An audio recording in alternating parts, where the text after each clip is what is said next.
Hola, ¿qué tal? Buenas tardes, bienvenidos a Marismas del Sueño. Hola, ¿qué tal? Buenas tardes, buenos días, buenas noches, dependiendo de la hora en que nos escuchen. Y pues en esta ocasión vamos a hablar de un autor que nosotros creemos que no necesita presentación, pero bueno, y quizás no es tan conocido como otras figuras de la literatura de horror. Y pues nos referimos a el doctor M.R. James. Sí, es un autor que, pues como Mar lo dice, no necesita presentación, pero en caso de no conocerlo, pues él es el gran último referente o el escritor más famoso de cuentos de fantasmas, el mejor para muchos. Él decía que era Sheridan Le Fanu, pues muchísima gente lo considera a él. De hecho, a su alrededor un círculo de amigos escribió cuentos a su manera, como F. Benson, Amias Norcott, entre otros, y pues también sacaron grandes cuentos. Sus cuentos de fantasmas de M.R. James no son tan tradicionales, porque ya empieza a ver como algo raro en los, pues no sé si son fantasmas, pero sí en los seres extraños que aparecen en estas historias. Como tal, sí tienen como la estructura del cuento de fantasmas muy bien hecha, pero los seres son ya más extraños. ¿Quién era M.R. James? El doctor M.R. James pues era un catedrático, fue director de Eton, la famosísima escuela de Londres para pues la clase alta y la nobleza de Inglaterra. Que es como más o menos lo que sería el bachillerato. Ajá. Más o menos Eton era como el bachillerato de Oxford. Exacto. Y él fue el director ahí. Él era un entusiasta de la arquitectura, fue filólogo, investigador, de hecho arqueólogo.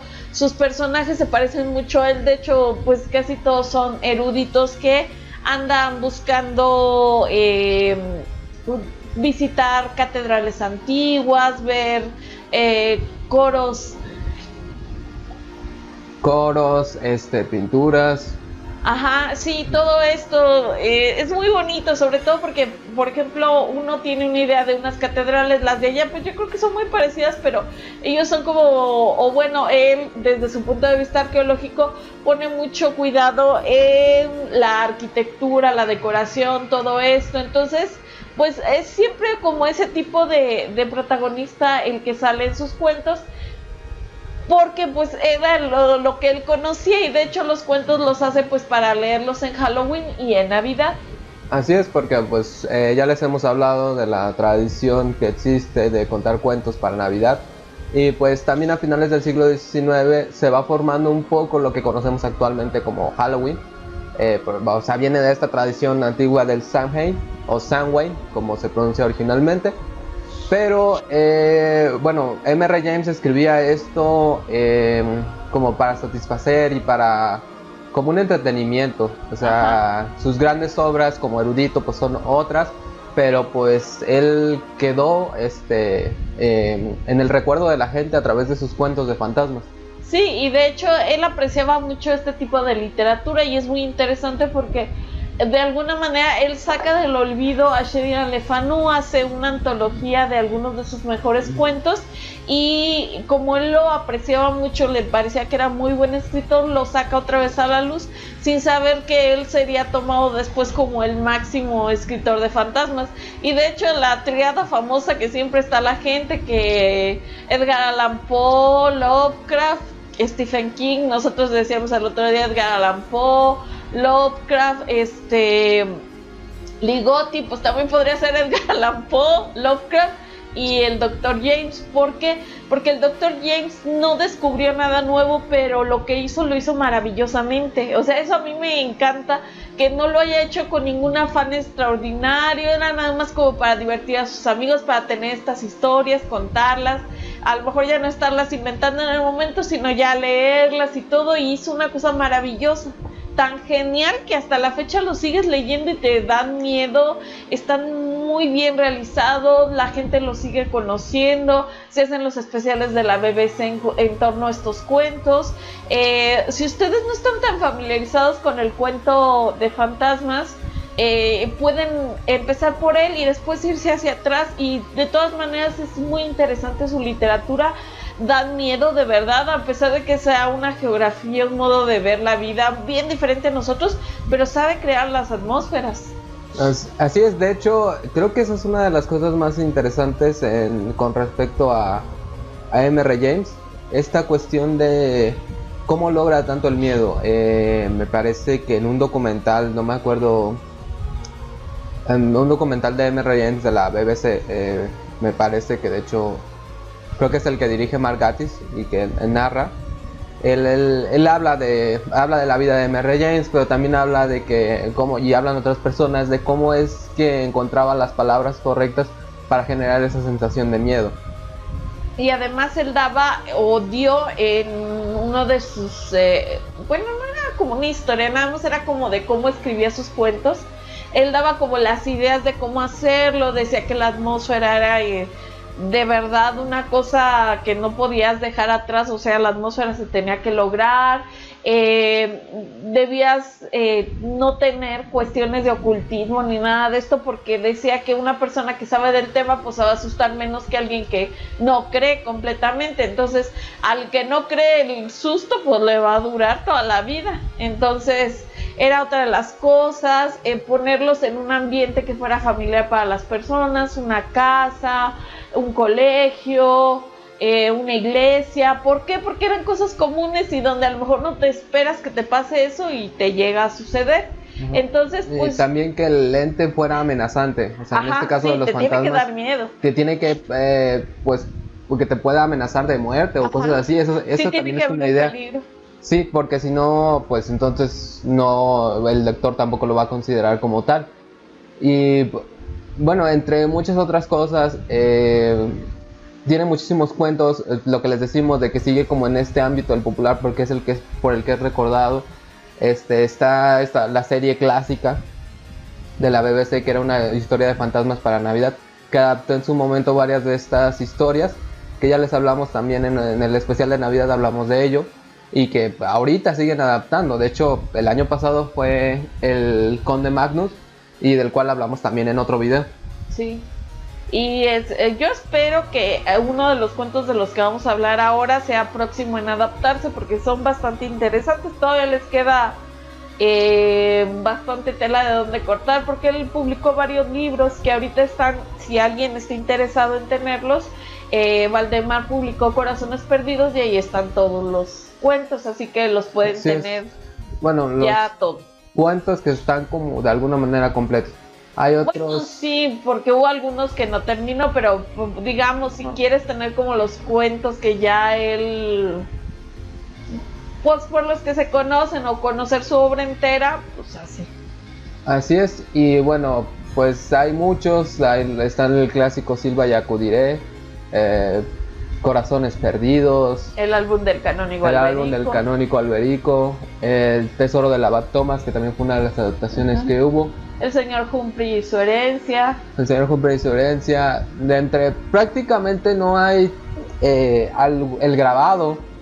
La Rosaleda. Y bueno, así. No, prácticamente yo creo que no hay un cuento malo de M.R. James. Quizás hay alguno que cae como en un... Por ejemplo, La Casa de Muñecas Embrujada. Es como una reinvención, o sea, como que le cambió como una reinvención de el grabado. El mesotinto originalmente, que también tiene su adaptación. Bueno, quizás hablemos de ella después. Pero pues a mí, por ejemplo, los cuentos que se me hacen más raros es Historia de una aparición y una desaparición, y el de los dos doctores. Creo que son los que se me hacen más rarillos de por la manera de la narración. Por la manera de la narración, el que a lo mejor se les haría muy raro, el de lo que sucede al anochecer en los parques. Pero en sí, por ejemplo, el grabado o el álbum del canónigo Alberico o los cuentos de los que vamos a hablar ahorita, creo que son muy interesantes y fáciles de llevar, sobre todo la narración y todo esto. Entonces, hoy vamos a hablar de dos cuentos que no son tan conocidos, pero Rafael Llopis, por ejemplo, sí escogió uno de ellos para una antología que hizo sobre el horror. Ajá, Y estas famosas antologías que creo que ya hablamos en algún momento, que también las hizo a la par, que es la antología de los mitos de Tulu, ajá, que eran originalmente 3, y en la segunda es de, creo que empieza de Polidori y termina en M.R. James, si no me equivoco. ajá.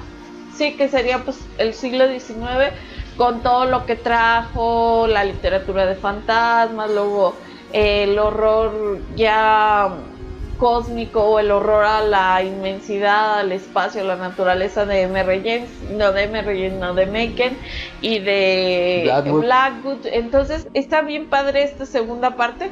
De hecho es mi favorita, pero bueno, nosotros vamos a hablar hoy de 2 cuentos. Uno de ellos es un episodio en una catedral, o el episodio de una catedral. De una historia un episodio en la historia de una catedral. Perdón, un episodio en la historia de una catedral, y el otro es la residencia de Westminster. Bueno, vamos a empezar. El primer cuento, el episodio en la historia de una catedral, nos habla de un hombre que, pues como les digo, son personas que van a visitar estas catedrales, a buscar los archivos, a ponerlos en orden.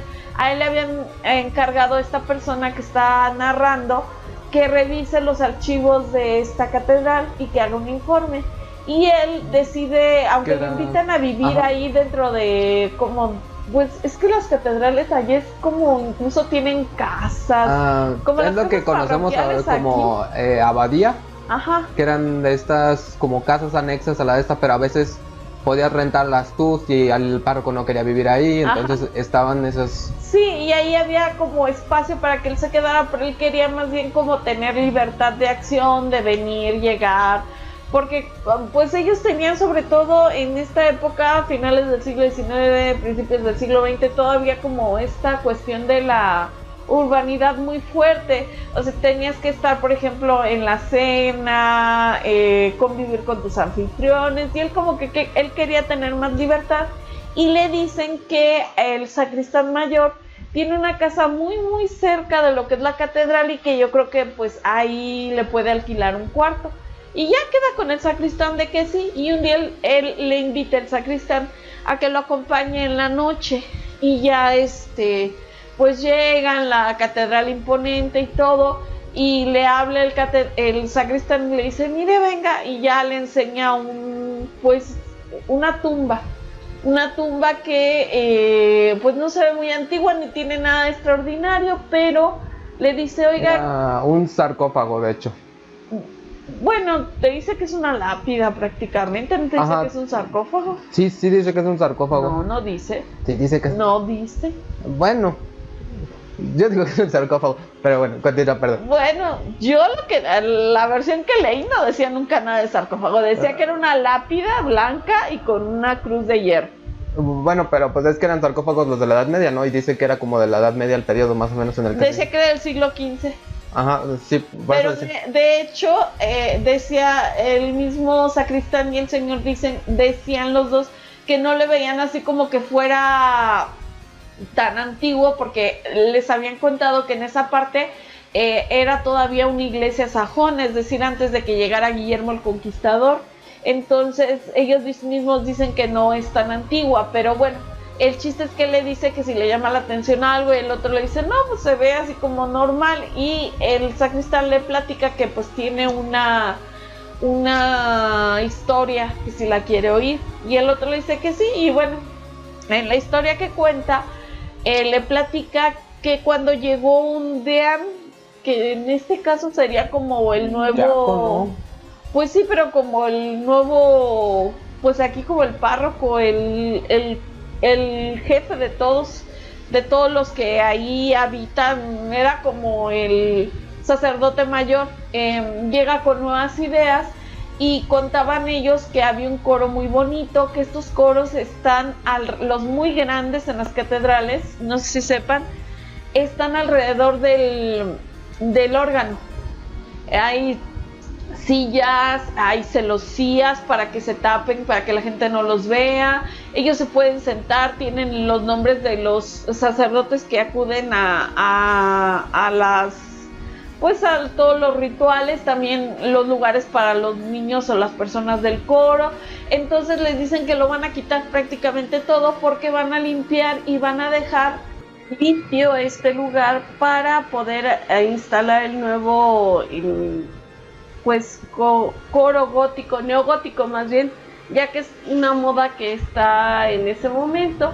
Y pues nos cuentan que cuando hacen esto descubren este lugar, un sarcófago antiguo, una lápida antigua que no tiene mayor relieve más que una cruz, y pues no dice ni a quién pertenece. Les llama la atención y todo, pero pues ellos continúan con el trabajo. Sin embargo, hay un anciano que les dice que si fuera él jamás movería nada de eso, y el que es el encargado, el Dian, le dice que por qué, que le dé una razón, y el señor le dice que si diera razones, pues realmente en lugar de dar razones debería escuchar lo que él le está diciendo. Pero a partir de ese momento en que encuentran el sarcófago, la tumba esta extraña, empiezan a suceder muchas cosas. La gente empieza a enfermar. De hecho, el señor un anciano, un doctor que era parte ahí de la catedral, muere precisamente esa noche.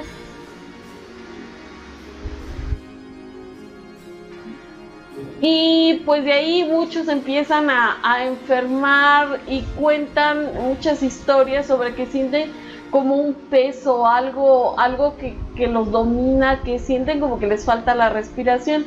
Y de hecho una anciana le platicaba a sus amigas que ella en sus sueños veía algo como una sombra que salía de la catedral, y lo extraño es que tenía como 2 puntos rojos en lugar de ojos, que lo veía, que se movía, que salía, que entraba en diversas casas y luego regresaba a la catedral y desaparecía. Poco después la anciana muere, y la persona que nos está contando esto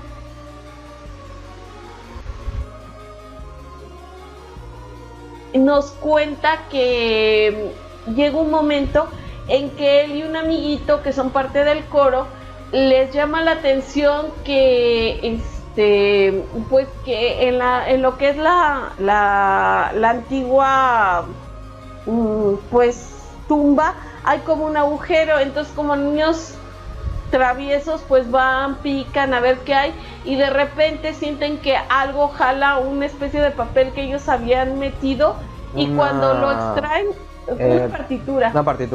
Cuando lo extraen se dan cuenta, o uno de ellos, el dueño de la partitura, se da cuenta que está como rota y tiene como un limo negro, un lodo negro, y está manchada, y salen corriendo y lo dejan ahí. Antes de eso habían ido una persona de la Sociedad de Anticuarios con su esposa a revisar todo lo que habían encontrado.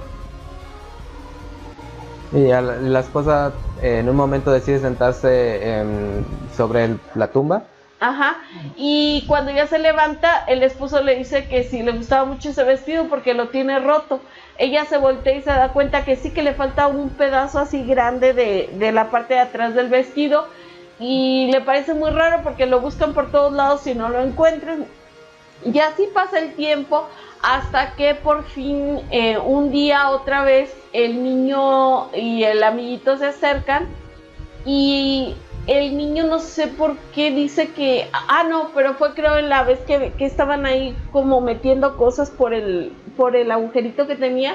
El niño se le ocurre chiflar, hacer un chiflido, porque decía que eso contaban, que cuando esa sombra que ve a salir y demás, entre las cosas que se oyen, que ladran los perros y todo, cosas raras, se oye como que algo, como si algo silbara a lo lejos.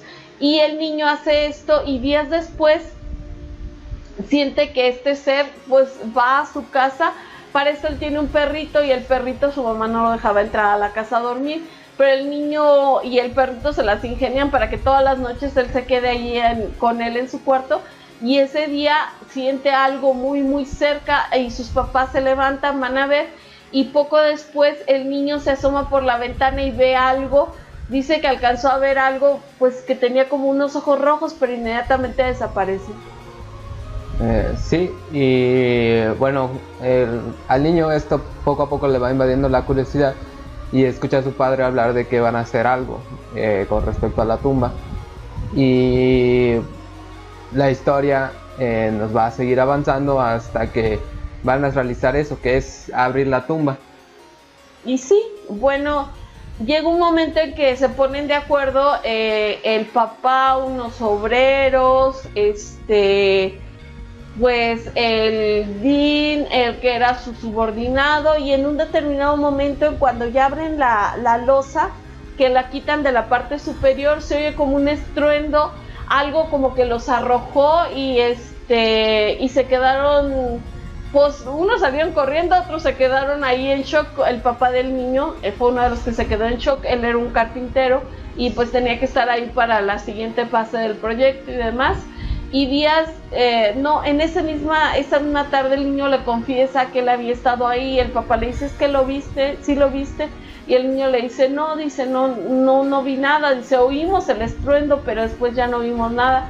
Y el señor le dice, dice, qué bueno que no lo viste, era algo, dice, parece un ser, pero estaba todo cubierto de pelo, tenía unos ojos rojos, dice, y era todo negro y huyó por la puerta norte de ahí de la catedral.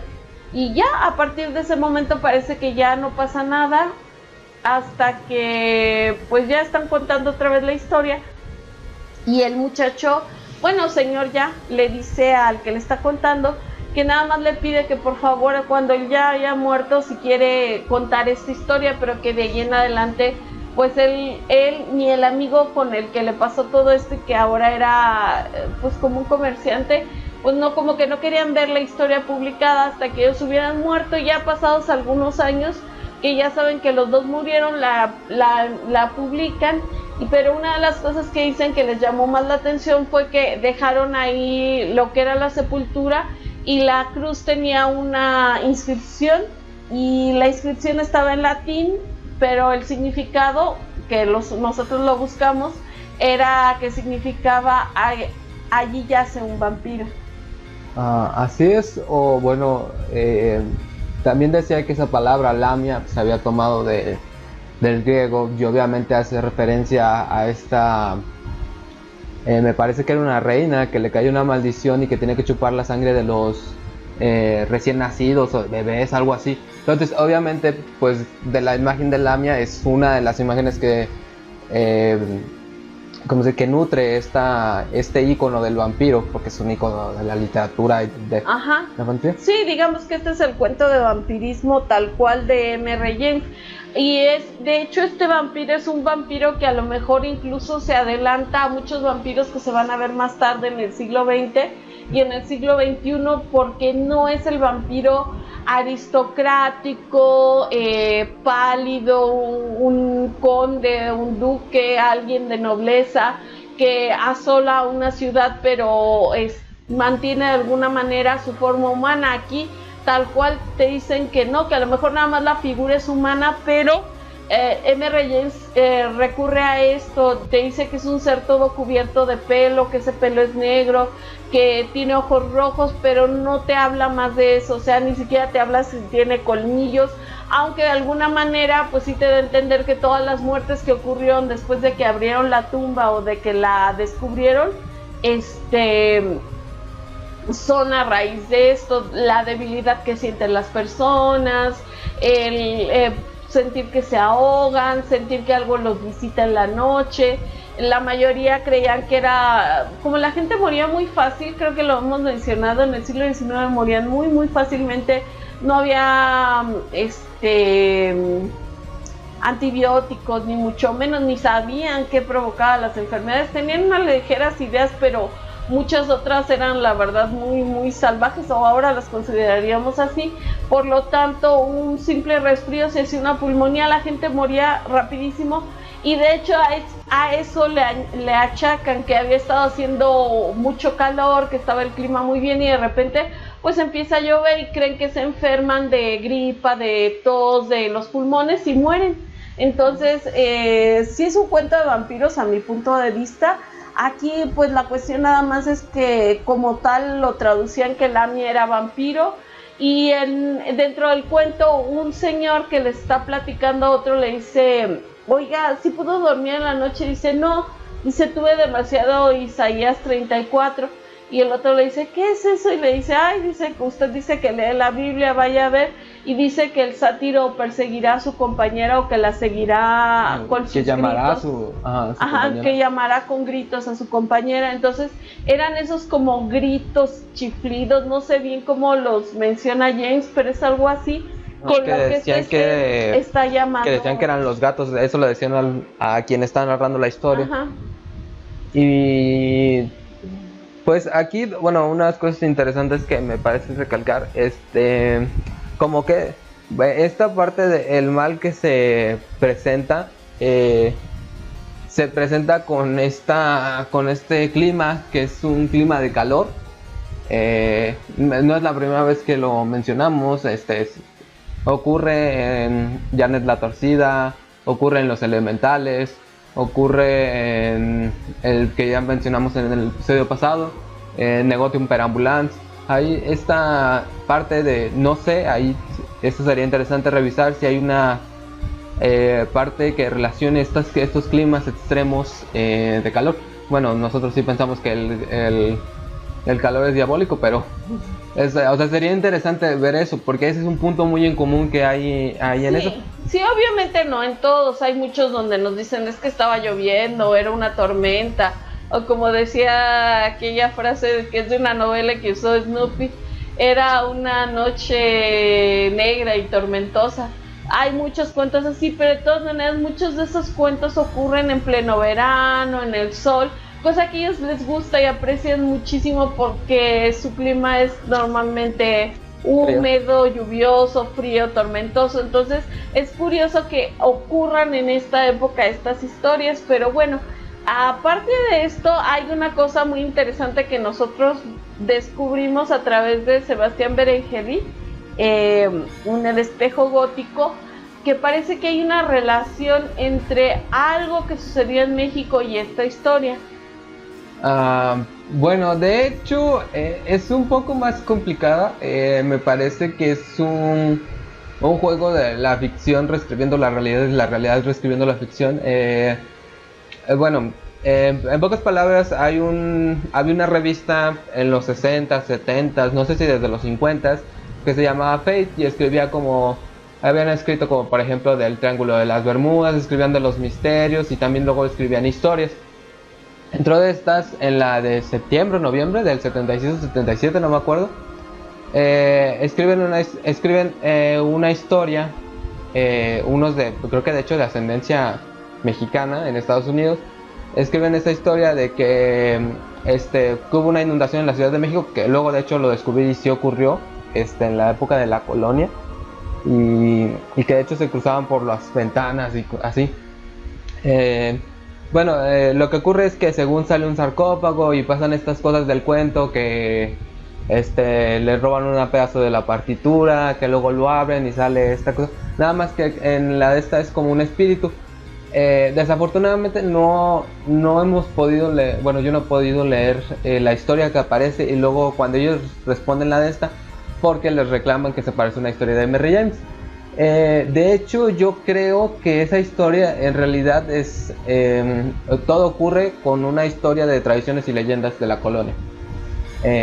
Sí, supongo que lo deben de conocer, pues si no, era un cómic que se editó como desde los 60 hasta los 80, donde según esto, bueno, al principio recogían leyendas de, por ejemplo, Luis González Obregón, ¿qué otro escribía? Pues como que, bueno, Luis González Obregón es como una figura que fue el que recuperó todas estas leyendas de la época de la colonia. Entonces, básicamente es como lo que la Hammer hizo, llevar ese horror a un pasado, como lo que hizo el gótico primero, pues de ahí lo toman obviamente. Pero en el cómic cuentan la historia, ya saben que es este señor que parece Bela Lugosi, que está basado en el personaje de un cómic que se llamaba Bela Lugosi Presents. Cuenta la historia de que conoce a un tipo y que él le cuenta esta historia del sarcófago y de ahí. Y creo que de hecho se llama Carrasco, y los que escribieron la historia dicen que su informante fue un tal Carrasco.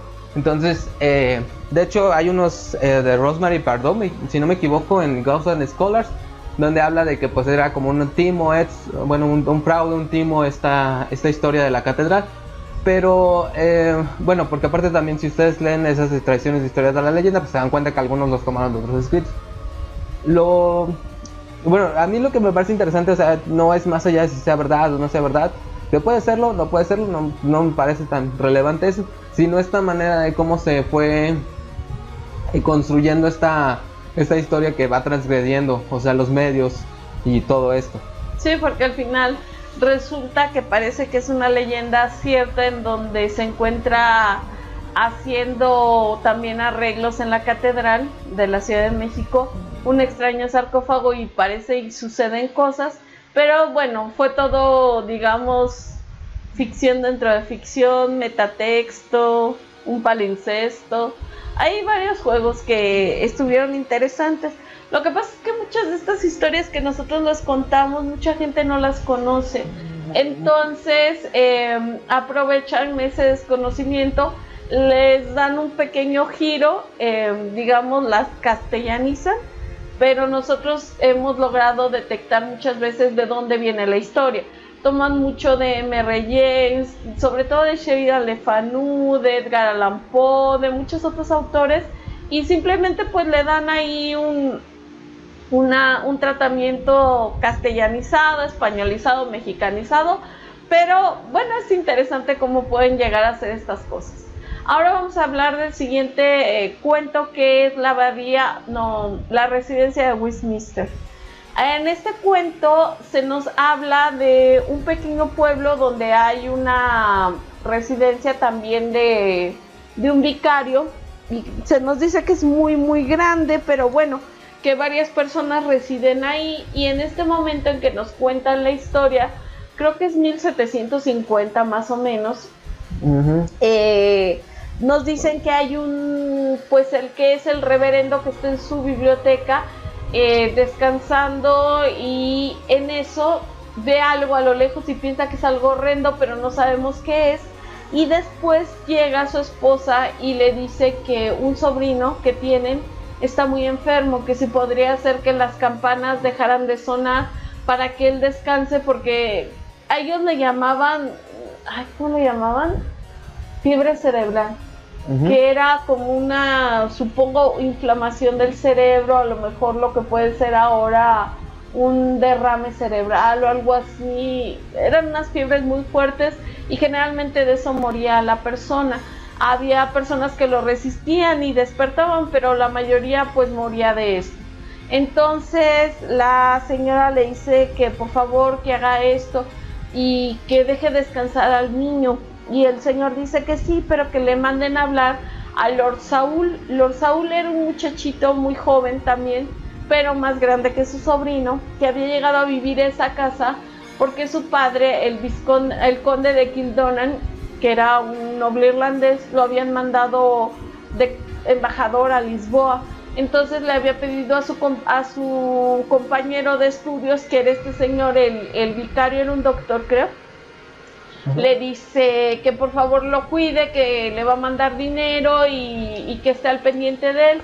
Se ve que es un padre que ni le importa a su hijo ni lo que va a hacer, pero lo que quiere es que alguien lo cuide y que lo cuide alguien de confianza. Pero no quiere batallar con él, no quiere llevárselo a donde va a vivir, no nada.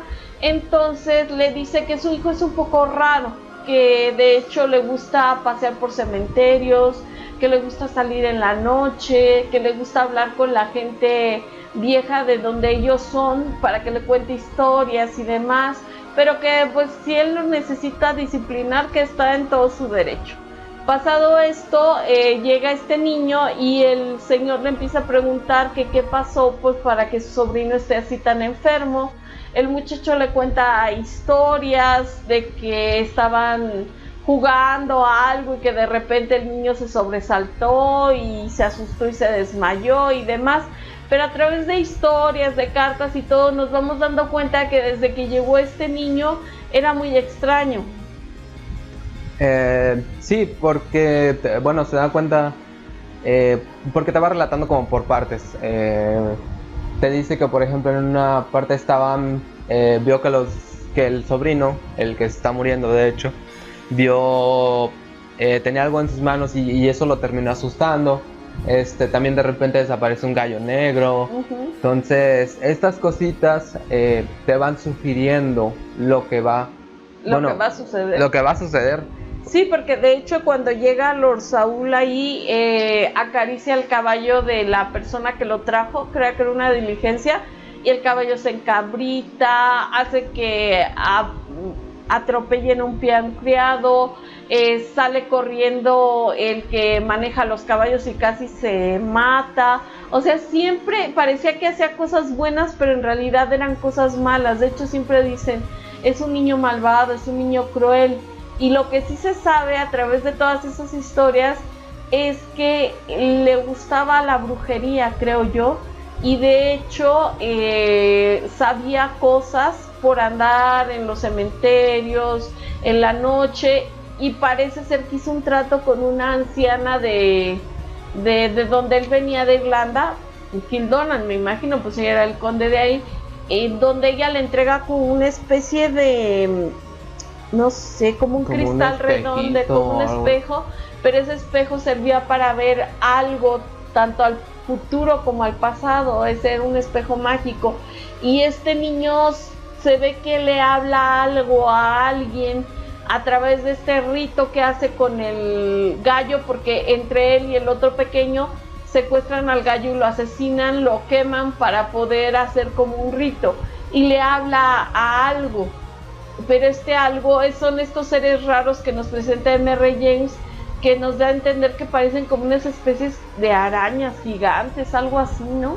Sí, como es que, bueno, ahí es uno de los puntos fuertes de M.R. James, y por qué, por ejemplo, por qué tiene su influencia, por qué sería también de los primeros de hablar de folk horror, y también su influencia dentro del weird. Porque, ¿cómo sería la palabra? M.R. James sugiere, o sea, nunca te da una imagen detallada. Y creo que aquí esta parte de sugerir como que son, por ejemplo, en una parte ahí sugiere que son como retazos, brazos, cosas así. En otra parte habla como que son insectos. Y eso es lo interesante aquí. En otra parte dice que parecen perros hambrientos, pero que en realidad no lo son. Nada más sabemos que es algo, pues, que se mueve rápido y que ataca y puede matar. Entonces, bueno, el sobrino de los señores con los que se hospeda muere, pero él le deja un recado, le dice que él ya se escapó. Sin embargo, le pide que tenga cuidado y le dice que van a ir por él. Que lo llevan mucho frío. Ajá, y que va a tener siempre mucho frío. Y después de eso, pues llevan al pequeño a enterrar y desaparece Lord Saúl. Lo buscan por todos lados, por el bosque, por todas partes, y no lo encuentran. Y al día siguiente en la mañana, cuando van a abrir la iglesia, el sacristán, pues porque va a haber pues los rezos matutinos y demás, lo encuentran aferrado como a una argolla que hay en la entrada, que es tanto para llamar como para abrir, y está ahí pues aferrado en la muerte, ya está muerto, y sus pies están desgarrados, como que algo lo estuvo atacando. No se dice exactamente de qué murió, pero pudieron ser a lo mejor las heridas, o le dio un paro cardíaco de susto.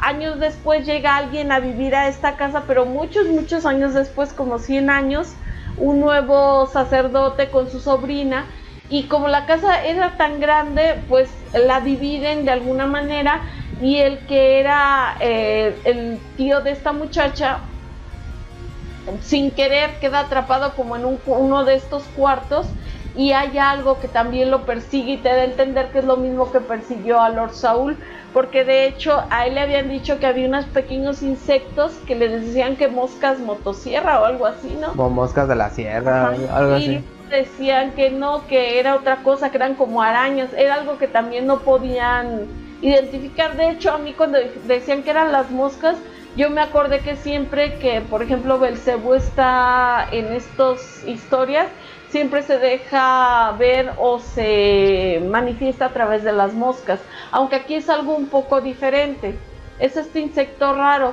Total que ellos se dan cuenta uniendo pues varias historias. La chica logra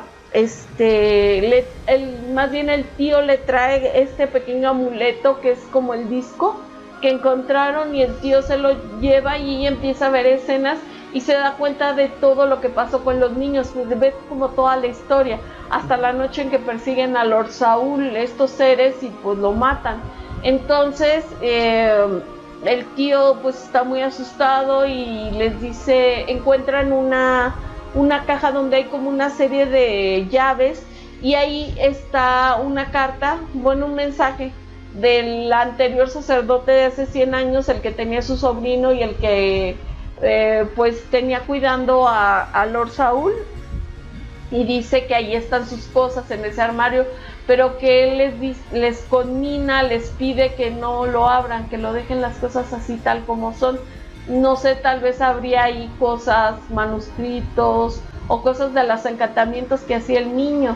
De hecho, la anciana ama de llaves cuenta que fue a visitar a unas personas que vivían en el páramo, que creo que son los guardabosques o cuidan por ahí, y ellos le cuentan que el niño pasea en la noche por el páramo, por el cementerio, y que de repente se pega en la ventana y pues les da mucha tristeza porque se ve muy muy triste, muy solitario, y que afuera hace un frío horrible, pero que no lo pueden dejar entrar. Sí, de hecho por eso viene esta frase de tendrás mucho frío, y lo que estábamos hablando también de hace poco de hasta el viento tiene miedo, que mencionaban esta parte de que las noches eran terriblemente frías. Bueno, aquí también hay otra cosa a resaltar, o sea, aparte de esta afición a las iglesias, también tenía esta afición a los textos bíblicos. De hecho, pues hay un libro que se llama Leyendas del Antiguo Testamento, que son estas historias apócrifas, porque pues bueno, si conoces un poco la Biblia, pues sabes que en realidad la Biblia es la que cada quien escoge, porque es, bueno, la que una institución escoge, porque le quitan y le ponen cosas, o sea, realmente así es la Biblia. Entonces pues hay muchos textos apócrifos que se creen que pueden ser verdaderos, no pueden ser verdaderos, y bueno, dentro de estos por ejemplo se menciona, de hecho es curioso que mencionaran esta historia en unos cuentos de Benson anteriores, porque se habla de la bruja de Endor y de Saúl. De acá se llama el chico Saúl, y de hecho hacen esta referencia del ese que hablaba con nigromantes. Entonces como que te dan a entender que probablemente tiene que ver con los muertos, pero eso es lo interesante con M.R. James, les digo, o sea, se sugiere mucho, nunca te dan una explicación. O sea, no es como por ejemplo Lovecraft, que de repente por ejemplo, bueno, a los extraterrestres los describe como mucho, que depende de la situación, pues, pero M.R. James era así. Entonces se nota eso, se notan esas aficiones de estas personas que están obsesionadas con ciertas cosas. Y de hecho es muy común que de repente meta mucho esta parte de la magia negra, del paganismo, porque también, por ejemplo, está el de ¿cómo se llama? Casting the Runes, ¿cómo le pusieron? El maleficio de las runas, me parece. Y ya les digo, eso es lo interesante, porque también en lo que ocurre con un episodio en la historia de una catedral, es esta parte de que nada más se puede describir como pues la generalidad de lo que vio, y es este ente según humanoide, lleno de pelos, negro, con dos ojos como rojos, que de hecho no sabría decir ahorita, porque no me acuerdo si el de historia de una catedral, pero creo que me parece que sí, ya es del siglo XX. Pero esa descripción que hace es muy similar a la que se hace de Drácula en algunas situaciones. Eso de que eran como dos puntos rojos, porque luego también lo describe como que era como transparente, o sea que no tenía como una forma física. porque de Ajá. hecho te da a entender que se escapa por la fisura en una Sí, historia de la catedral. sí, sí, sí. Y recuerden que en Drácula pues conocemos muchas de las reglas vampíricas de lo que pueden o no pueden hacer los vampiros. Se pueden convertir en ciertos animales, se pueden convertir en rayos de luna, se pueden convertir en humo, en pues niebla. De hecho, también, bien dice Omar, hay una parte donde dice que nada más se ven como unos puntos rojos, eso es lo que pueden reconocer. Entonces, pues aquí se cumplen algunas de estas cuestiones. Sí, de hecho, también eso, si ustedes ven algunos de la literatura vampírica, en algunos sí se describe a los vampiros como que son transparentes. Entonces, yo siento que tomó estas, pero lo llevó a otro punto, que Sí, pues es como más salvaje, más animal, no sé ajá, cómo sí, decirlo. sí, sí. Al niño, yo siento que va por él, por lo que el niño lo llamó, literalmente le silbó. Y recuerden también en Silba y Acudiré, el silbido atrae al fantasma, aunque la persona que lo hace ni cuenta se da, pero de alguna manera esto es como un código para ellos y ellos van, nada más que el niño se salva a último momento. Y bueno, en el caso de la residencia de Westminster, sí es interesante la alusión a Saúl, y porque nos dicen que había un rey malo en la Biblia, que era Saúl, que él se puso a hablar con los muertos. Entonces, pues aquí hay todo un juego de las cosas que sabía M.R. James y usaba. De hecho, él es el que empieza a hacer estos libros con nombres extraños, pero que parecen reales, para ponerlos y darles más verosimilitud a las historias. Él es el que empieza este juego literario que después pues, van a seguir Borges, Lovecraft y muchísima gente más. Sí,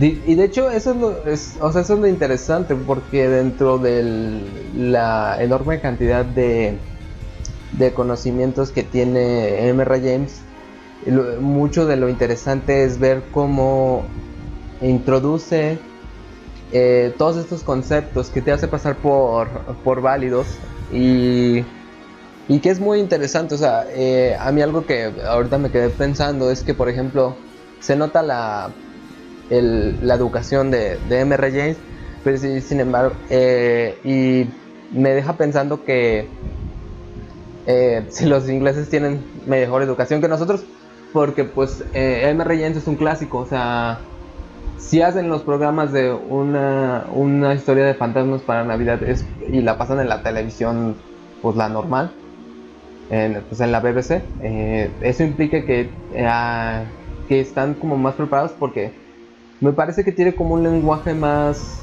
no me parece que sea completamente pedante pues, pero me parece que tiene un muy buen lenguaje, que también creo que eso ayuda mucho a la narración. Sí, yo creo que lo que se refiere Omar es que si hacen estos especiales es porque la gente está familiarizada con la obra de M.R. James. De hecho, en las Islas Británicas hay una gran tradición de literatura sobrenatural y de otros tipos, y la han seguido cultivando. La gente, si ve estos especiales, si está al tanto de esto, es porque lo ha leído. No digo que lo hayan leído todos, porque probablemente ya también sea un autor un poco oscuro, pero de que lo conocen, muchos deben de conocerlo. Y sí, obviamente se nota el refinamiento en la forma de hablar de sus personajes, aunque hay un cierto sentido del humor por ahí un poquillo negro que usa, pero muy culto también. Y pues habrá gente a la que no le agrade, hay gente que odia a Borges, dice que es un pedante y que las frases que usa y las palabras y los argumentos son todos elevados para que nadie los entienda. Creo que no, es que pues ellos son así, o sea, son personas muy cultas. ¿Qué pueden hacer? Tienen que escribir de la forma en que ellos ven el mundo y saben hacerlo. De hecho, pudieron cultivar de otro tipo de literatura, y Borges, por ejemplo, trató en la Historia Universal de la Infamia un poquito de cambiar esto, pero era su modo de ver la vida, porque era su modo de la literatura que él había leído y con la que estaba familiarizado. Pero bueno, Ya no queremos salirnos tanto de esto, por lo que les estamos contando es que esperamos que les gusten estas historias. M.R. James es súper interesante, y si pueden conseguir este texto donde están todas, que es Corazones Perdidos, estaría magnífico. Y si no, pueden buscar los cuentos así de manera individual y están en internet, los pueden encontrar en varios lugares, en el Espejo Gótico, o incluso en PDF ya se encuentran en muchos lugares.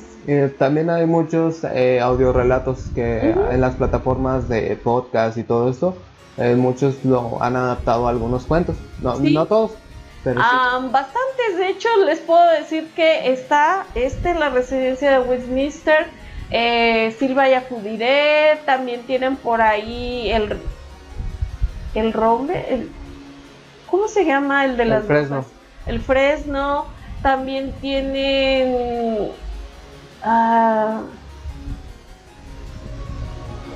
El Conde Magnus, yo sí, recuerdo pero haberlo en visto. la colina, o Panorama desde la colina. Panorama desde la colina, O una vista desde la colina. Una vista desde la colina, una historia escolar, hay varios. Entonces, pues se pueden acercar a M.R. James de diferentes maneras.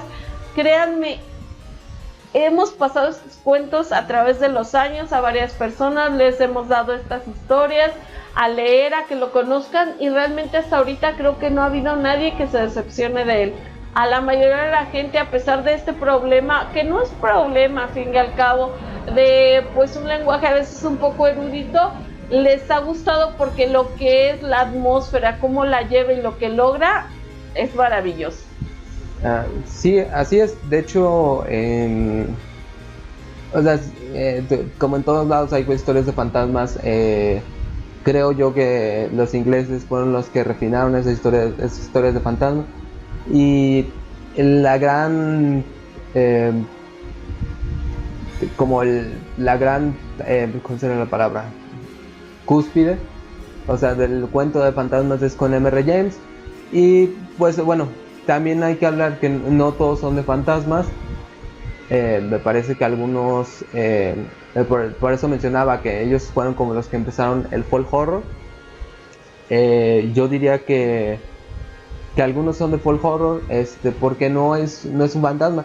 Pero también esto es lo interesante con M.R. James, que hay esta línea que no es tan clara de estos seres de ultratumba, que tampoco nunca sabemos exactamente cómo son, solo se sugieren.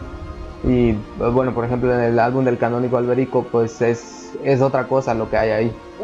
Sí, acá también, o sea, esta es la lamia o el vampiro. Está también por ahí el de una bruja, que es el del Fresno, entre otras cosas. Entonces hay de todo ahí para ustedes, con M.R. James.